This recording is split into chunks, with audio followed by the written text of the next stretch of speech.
మీ ఏం IT AI job అయితే join next it challenge. Job తెచ్చుకోండి, 5 లక్షలు తీసుకోండి.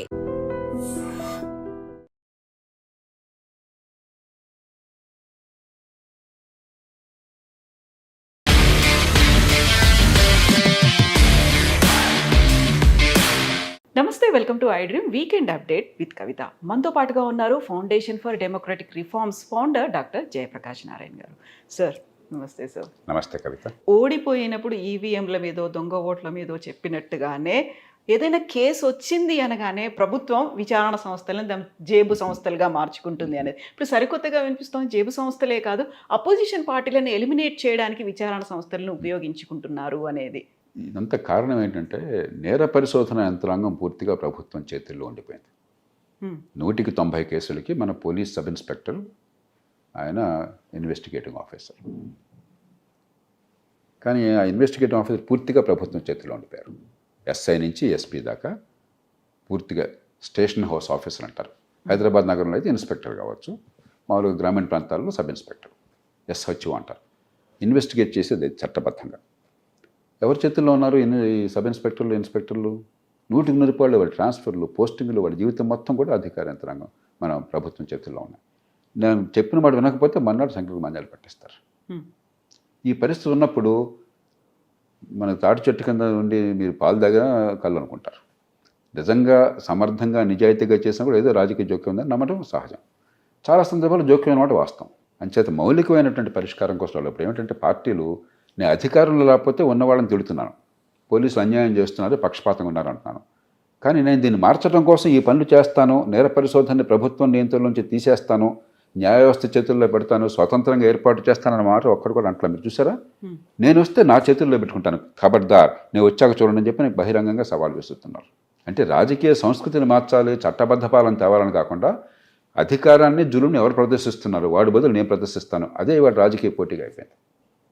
కాబట్టి నిజమైన పరిష్కారం చట్టబద్ధ పాలన కావాలంటే 5 రంగాల్లో మార్పులు కావాలి. ఒకటి పోలీసు యంత్రాంగాన్ని స్వతంత్ర ప్రతిపత్తి కల్పించాలి.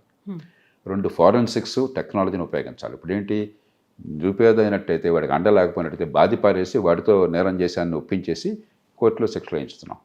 అది లేకపోతే నేరం చేశాన్ని కనుక కన్ఫెషన్ లేకపోతే 100కి 10 కేసుల్లో కూడా శిక్షలు పట్టాల భారతదేశంలో. ప్రపంచంలో అతి తక్కువ శిక్షలు పడే దేశం భారతదేశం. కాబట్టి ఈ కొట్టే పద్ధతి కాకుండా ఈ ఫారెన్సిక్స్, సైంటిఫిక్ టూల్స్, ఇన్వెస్టిగేటింగ్ పద్ధతి కావాలి. 3వది ప్రాసిక్యూషన్. మన దేశంలో అంత పేలవమైన ప్రాసిక్యూషన్ యంత్రాంగం ప్రపంచంలో ఎక్కడా లేదు.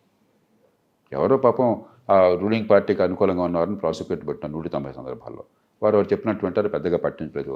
ఆ శిక్ష పడిందా లేదా, నేరానికి శిక్ష పడిందా, సమాధానం రక్షిస్తున్నాం లేదు, ఏదో ముక్కుపడికి జరిగిపోతుంది. అందుకనే ఎన్నో సందర్భాల్లో కోర్టులు చెప్తాయి ప్రాసిక్యూషన్ బలహీనంగా ఉంది, సాక్ష్యాలు పెట్టలేకపోయినారు కాబట్టి కేసు కొట్టేస్తున్నాం అని చెప్పారు. 4వది ప్రొసీజర్స్, పద్ధతులు. కోర్టుల్లో పద్ధతులు ఎంత దారుణంగా ఉన్నాయో చెప్పలేం. మామూలుగా ఓపెన్ అండ్ షట్ కేసులకు కూడా 30 సార్లు 40 సార్లు వాయిదాలు. ఎందుకో దేవుడి కనుక ఈ పద్ధతులు మార్చాలి.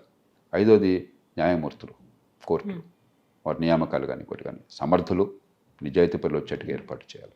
ఈ 5ట్లో మౌలికమైన మార్పులు తాకుండా చట్టబద్ధ పాలన ఉండదు. ఈలోగా ఊరికి ఇది ముసుగులో గుర్తులంట, వీళ్ళుంటే వాళ్ళ మీద, వాళ్ళుంటే వీళ్ళ మీద ఏదో తగ్గదు. కాబట్టి మౌలికంగా చట్టబద్ధ పాలన సమూలంగా సంస్కరించాలి. మన కాగితమే చట్టబద్ధ పాలన ఉంది, వాస్తవానికి ఈ దేశంలో బడితున్నవాడిదే బర్రె. ఆ బడితున్నవాడిదే బర్రె స్థానం నుంచి అందరికీ న్యాయం జరుగుతున్న నమ్మకాన్ని కలిగించాలి. పదే పదే ఇదే మాటని తిప్పి అనడం. త్రిశూల వ్యూహాన్ని ప్రభుత్వాలు అమలు చేస్తున్నాయి, అపోజిషన్ పార్టీ లీడర్ల మీద వాటిని ప్రయోగిస్తున్నాయి అనేటువంటి మాట, పార్టీలనే లేకుండా చెయ్యాలి అనేటువంటి కుట్ర. అంటే దీన్ని ఎలా చూస్తారు సార్? భారతదేశంలో ఎన్నికల్లో ఎంత పోటీ ఉంది అంటే రాజకీయంగా పార్టీలు లేకుండా ఎవరో చేయలేరు.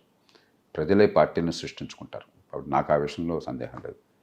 కానీ ఎన్ని పార్టీలు వచ్చినా కూడా ఒకే మోసలో పనిచేస్తే ఈ డబ్బులు, ఈ తాత్కాలికమైన తాయిలాలు, ఈ కులం మతం పేరుతో విభజనలు, ఈ రోబు చేయటం, జులుము, పెత్తందారి స్వభావం, ఫ్యూడల్ స్వభావం, ఇలా ఉంటే ఏ పార్టీ వచ్చినా తేడా కనిపించట్లా. కాబట్టి దేశంలో పార్టీలు ఉనికి లేకుండా పోతుంది, పోటీ ఉండదన్న భయం నాకు లేదు. ఈ దేశ ప్రజలు ప్రత్యామ్నాయాన్ని కోరుకుంటారు. రాజకీయంలో శూన్యతను ప్రజలు భరించరు.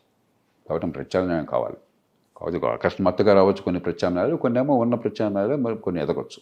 ఉదాహరణకి అస్సాంలో 1980ల దశకంలో ఎవరు ఊహించరా ఆ మహంతా నాయకత్వంలో అస్సాం గణ పరిషత్ వస్తుందని చెప్పిన విద్యార్థులు అన్నం పుణ్యం జరిగిన వాళ్ళు ఏం తెలియని వాళ్ళు అకస్మాత్తుగా ప్రభుత్వంలోకి వచ్చేసారు. కొన్ని పార్టీలు గతంలో చాలా బలహీనంగా ఉన్నవి పరిస్థితుల వల్ల పెరుగుతున్నాయి. బీజేపీ గతంలో కొన్ని రాష్ట్రాల్లో ఉనికి లేదు, ఇప్పుడు కొన్నిసార్లు పెరిగింది. కొన్ని పార్టీలు కింద బలహీనపడుతున్నాయి. కాంగ్రెస్ పార్టీ గతంలో అంత ప్రభావం అన్నది చాలా రాష్ట్రాల నుంచి లేకుండా పోయింది. కానీ ప్రాంతీయ పార్టీలు ఇతర పార్టీలు వచ్చినాయి రకరకాల కారణాలుగా. కాబట్టి పార్టీలకి మనుగడ లేని పరిస్థితి ఉండదు. సమస్య అది కాదు. సమస్య మనుగడ ఏ పార్టీలు ఉన్నా కూడా ఒకే తీరు. ఉదాహరణకి వంశపారంపర్య పాలన. ఈ పార్టీ ఆ పార్టీ చాలాక 190 మంది పార్టీలు వ్యక్తుల ఆస్తులుగా చాలామంది అవుతుంటాయి, వంశపారంపర్యంగా ఉంటాయి. అందరూ డబ్బు రాజకీయాన్ని చేసి నీ దగ్గర 100 కోట్లు ఉన్నాయా, ఎన్నికల్లో పోటీ చేయను, అదే అర్హత. ఇంకా అదే అర్హత. వచ్చేవాడు నాకు 100 కోట్ల ఉంది పోటీ చేస్తాను అంటున్నాడు, పిలిచేవాడు నీకు 100 కోట్ల ఉంది పోటీ చేయమని అడుగుతున్నాడు. సరైన కులం అంటే ఇంకా ఇబ్బంది లేదు అసలు, ఇంకేం అక్కర్లేదు క్వాలిఫికేషన్స్. సో ఇది ఏ పార్టీ అయినా కూడా ఈ పద్ధతులు అనుసరిస్తుంది. ఏదో కొద్ది పార్టీలు కొంత ప్రయత్నం చేస్తున్నాయి కానీ మొత్తం మీద ఇదే క్వాలిఫికేషన్, ఇదే అర్హత అయిపోయింది. అక్కడి నుంచి వచ్చే పర్యవసానం ఎట్లా ఉంటుంది? వేసే విత్తనాలను వచ్చే పళ్ళు వేరువేరుగా ఎందుకు ఉంటాయి? విత్తనాలను బట్టే పళ్ళు ఉంటాయి. విషబీజాలు నాటి అమృత ఫలాలు కావాలంటే ఎట్లా వస్తాయి? అంచేత నిజమైన సమస్య మనం పట్టించుకోకుండా ఈ రాజకీయ పోరాటంలో మునిగితేరా. అందులో ఏంటంటే మన దేశంలో ఉన్నంత పదవీ లాలస ప్రపంచంలో ఎక్కడా లేదు. నేను పార్టీలను మాత్రం కోపట్ల, మన సమాజంలో కూడా ఎంత ఎలాగైతే బలాలు ఉన్నాయి. నేను చాలా ఎప్పుడు సగర్వంగా మన దేశం గురించి నేను అనుకుంటుంటాను, చెప్తుంటాను. ఎలాగైతే మన దేశంలో ఉన్న మన సంస్కృతి సాంప్రదాయాలను చూసి గర్వపడాలో కొన్ని పొరపాట్లు చూసి మనం బాధపడాలి కూడా. పదవీ లాలస, గుర్తింపు కోసం తపన, అంటే వ్యర్థమైన గుర్తింపు కోసం, ఏ రకమైన నిరర్థకమైన పదవి కోసం. అంటే ఆ పదవిలో చేసే పర్పస్ ఏం లేదు. ఫలాంది చేద్దాం, ఇది సాధిద్దాం దేశానికి, లేకపోతే రాష్ట్రానికి, లేకపోతే ప్రజలకి, కాబట్టి ఈ పదవులు కావాలని కోరుకోవటం వేరు. అసలు ఎందుకు అని చెప్పిన ప్రశ్న లేదు. పదవి అంటే ఒక ఆస్తులు అంటే. రాజకీయ నిరుద్యోగులు అనేటువంటి కాయిన్ చేసిన వర్డ్ని కూడా అది ఎంత ఉత్సాహం పదవి వస్తుందంటే, పదవి రాకపోతే ఎంత నిరుత్సాహం, కన్నీళ్ళు. ప్రపంచంలో ఎక్కడ ఎట్లా ఉండదు. నేను మొట్టమొదటి దేశం నుంచి బయటకు వెళ్ళింది దాదాపు 35-36 ఏళ్ల క్రితం నెదర్లాండ్స్కి వెళ్ళాను, హాలండ్. అక్కడ చాలా ప్రసిద్ధమైనటువంటి సహకార బ్యాంక్ అది. ఆనాడు, ఇప్పుడు పరిస్థితి కాదు, మనం చాలా పెరిగాము. ఆనాడు మన బ్యాంకులన్నింటిలో కలిసి డిపాజిట్ల కంటే అక్కడ ఆ ఒక్క బ్యాంకులో రెట్టింపు డిపాజిట్లు ఉన్నాయి. అంత పెద్ద బ్యాంక్ అది, రాబో బ్యాంక్ అని చెప్పాను. ఆ రాబో బ్యాంకు జాతీయ స్థాయిలో అధ్యక్ష పదవి కావాలి. చాలా ప్రసిద్ధమైన బ్యాంకు, దేశం మొత్తాన్ని ప్రభావితం చేసే బ్యాంక్ అది. వివిధ పార్టీల వాళ్ళు, పార్టీలతో సంబంధం లేకపోయినా కూడా వాళ్ళు పాలకవర్గంలో ఉన్నారు. ఆ బ్యాంక్ పాలకవర్గంలో అధికార పార్టీ కూటమి చెందిన వాళ్ళు 23 ఉన్నారు. ప్రతిపక్షం ఆయన ఒక్కడున్నాడు. అందరూ కలిసి ప్రతిపక్షం ఆయన ఎన్నుకున్నారు ఏకగ్రీవంగా. నేను ఆశ్చర్యపోయాను. మా దేశంలో మేము క్యాంపులు పెట్టుకుంటాం, జనాన్ని కొంటాం, దాచిపెడతాం ఎలక్షన్లో మెజారిటీ కోసం చెప్పి, మీరు ఇదేంటే 23 మీ పార్టీ మీ కూటమి వాళ్ళు ఉండి ప్రతిపక్షం ఒక్కడిని ఎన్నుకున్నారంటే, రాజకీయంగా ఆయన సిద్ధాంతాలు వేరు, మా సిద్ధాంతాలు వేరు. అక్కడ మేము ఆయనతో రాజీ పడాం, ప్రజల ముందుకు పోతాం. బ్యాంకు నిర్వహణలో ఆయన మించిన వాడు లేడు. మా డబ్బు ఆయన చేతుల్లో సురక్షితంగా ఉంటుంది, నమ్మకం ఉంది కాబట్టి ఆయన పెట్టుకున్నాం. ఇది ప్రజాస్వామ్యం అంటే. నా ప్రయోజనాలు ఏమిటని ఆలోచించి ఓటు వేసేది. అంతేగాని నా కులం ఏంటి, నా వర్గం ఏమిటి, నా మతం ఏమిటి, గుడ్డెద్దు చేయబడ్డట్టుగా ఒక ట్రైబల్ పద్ధతిలో ఇది చేసేది కాదు, ఫ్యూడల్ పద్ధతిలో కాదు. మన దేశంలో ప్రజాస్వామ్య ముసుగులో ఫ్యూడలిజం వర్ధిల్లుతున్నది. దాని స్థానంలో మన ప్రజలకు కానీ, లేకపోతే అధికారాన్ని కోరే వాళ్ళకి కానీ, అధికారం అంటే ఉన్న లాలసపోయి ఇది ఒక పెద్ద బాధ్యత, గుదిబండ అని గుర్తు రావాలి. మనం గుదిబండ అనుకోవట్లేదు. అధికారం వస్తే పొంగిపోతున్నాం, అధికారం లేకపోతే కుంగిపోతున్నాం. ఎవరో ఒక ఆయన ఆత్మహత్య చేసుకుంటానని బెదిరించారట, ఓటైపోతే ఆత్మహత్య చేసుకుంటానని గెలిపించారట జనం. కుటుంబ సభ్యులు కూడా. ఎంత విచిత్రంగా ఉంది ఇది. ప్రపంచంలో ఎక్కడన్నా ఈ వింత చూస్తారా మీరు? ప్రజాస్వామ్య సమాజంలో అధికారం మీకు ముళ్ళ కిరీటం, మీ మీద భారం పెట్టారు. మీ జీవితాన్ని మీరు స్వేచ్ఛగా అనుభవించకుండా మీకు చేసాలని ఇక్కడ విధించుకున్నారు. ప్రజల మీద ఆర్తి ఉన్నట్టయితే, సమాజంలో మంచి కావాలని కోరుకుంటే, మీకు స్పష్టమైనటువంటి వ్యూహము, ఆలోచన ఉంటే దానికోసం అధికారం కోరడం తప్పు కాదు. కానీ అధికారం లేకపోతే చచ్చిపోతాను, అధికారం ఉంటే పొంగిపోతానన్న వాడిని మనం ఓటేస్తున్నాం అంటే ఎక్కడో మన సమాజంలో ఇంకా ప్రజాస్వామ్య భావన వేళ్ళనుకోలేదు. సరే, ఇప్పుడు 5 వర్గాల్లో 5 విభాగాల్లో మార్పు రావాల్సినటువంటి అవసరం ఉంది అనుకున్నప్పుడు 5వ విభాగం న్యాయ వ్యవస్థ గురించి చెప్పారు. ఆ టైంలో వాళ్ళు తీసుకున్నటువంటి నిర్ణయాలు కావచ్చు, ఇచ్చినటువంటి జడ్జిమెంట్లు ప్రోగా ఉన్నాయి, బ్యాస్డ్గా ఉన్నాయి అనే దాని మీద చర్చ చాలా కాలం తర్వాత జరుగుతుంది. అప్పుడు ఇచ్చినటువంటి తీర్పులకు సంబంధించి అక్కడ నిందితులు ఎవరు, బాధితులు ఎవరు, ఇలాంటివన్నీ ఉంటాయి కదా సార్. మళ్ళీ వాటిని రివర్స్ చేయడానికి కూడా కుదరదు. ప్రతిసారి న్యాయ వ్యవస్థ అనేది మళ్ళీ ఒక క్వశ్చన్ మార్క్గా ఉంటుంది. నమ్మకం అనేది ఎలా కలుగుతుంది సార్? మరి 2 విషయాలు చూడాలి మనం. ఒక సుప్రీంకోర్టు, అమెరికా సుప్రీంకోర్టు న్యాయమూర్తి ఒక ఆయన చెప్పాడు, the supreme court is final not because it is infallible. ఇది తుది తీర్పు, అంతేగాని సుప్రీంకోర్టు పొరపాటు చేయదని అక్కడ లేదు. మనుషులు, మానవ మాత్రులు పొరపాటు చేస్తారు. పొరపాటు చేసినా కూడా తర్వాత ఇంకో అప్పీల్ లేదు కాబట్టి ఇది ఫైనల్. ఆ తర్వాత ఒక 5 ఏళ్ళు 10 ఏళ్ళు పోయిన తర్వాత ఇది కాదనుకుంటే మళ్ళీ మారుస్తుంది. అందుకని కోర్టు తీర్పు ప్రపంచ దేశాలన్నింటిలో కూడా గతంలో ఇచ్చిన తీర్పు తర్వాత కొన్ని మారుతుంది, ధోరణి మారినప్పుడు, పరిస్థితులు మారినప్పుడు. కాబట్టి ఇదేదో దైవవాక్యం కాదు. సుప్రీంకోర్టు న్యాయమూర్తులు దేవుళ్ళు కాదు, మిగతా కోర్టుల న్యాయమూర్తులు కూడా. ఇది ఒకటి అర్థం చేసుకోవాలి మనం విమర్శించే ముందు న్యాయ వ్యవస్థను. ఎందుకంటే న్యాయ వ్యవస్థ నిర్ణయాలు ఏం చేసినా కూడా పారదర్శకంగా చేస్తుంది, వాదనలు వింటుంది. ఆ విన్న వాదనలన్నీ కూడా అక్కడ తీర్పు రూపంలో రాస్తారు. వీళ్ళు చెప్పారు, వాళ్ళు చెప్పారు, మా దృష్టిలో అంశాలు ఇవి, నిర్ణయించాల్సినవి, మా ఇది లాజిక్, తర్కం ఇది, ఈ కారణంగా ఈ నిర్ణయం తీసుకుంటాం. దీనిలో రహస్యంగా ఒక పాతకాల మహారాజులాగా ఒక ఆర్డర్ ఇచ్చేసి కూర్చోట్ల, ఫర్మాన్ నిజాంలాగా ఫర్మాన్ జారీ చేసి కూర్చోట్ల, అదే ఫైనల్ అని కాదు, మొత్తం సవివరంగా మన ముందు పెడుతున్నారు. దాని మీద మనం చర్చించుకోవచ్చు. తర్వాత ఈ తీర్పులో సహేతుకంగా ఉందా లేదా, పొరపాటు ఉందా, మనం రోజు మనకు ఆ స్వేచ్ఛ ఉన్నది, కాలక్రమేణా బాగుపడుతుంటుంది.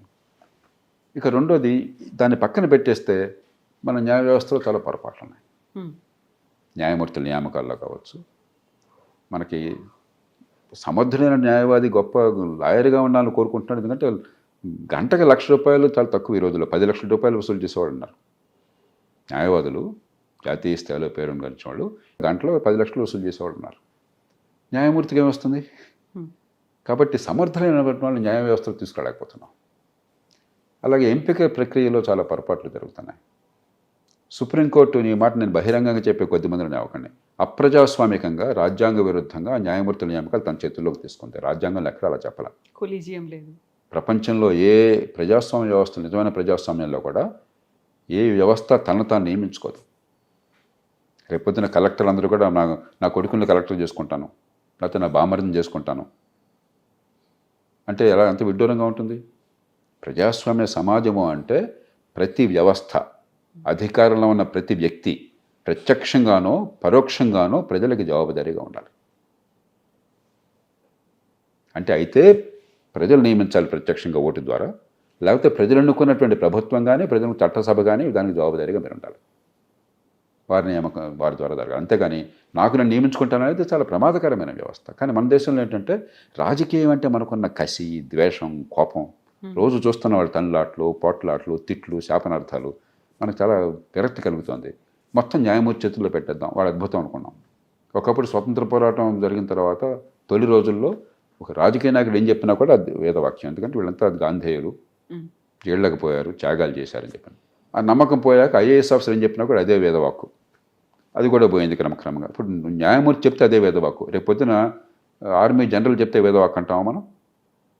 ప్రజాస్వామ్యంలో ఉన్న సమస్యలకి ప్రజాస్వామ్యం పరిష్కారం కానీ ప్రజాస్వామ్యాన్ని నాశనం చేయడం పరిష్కారం కాదు.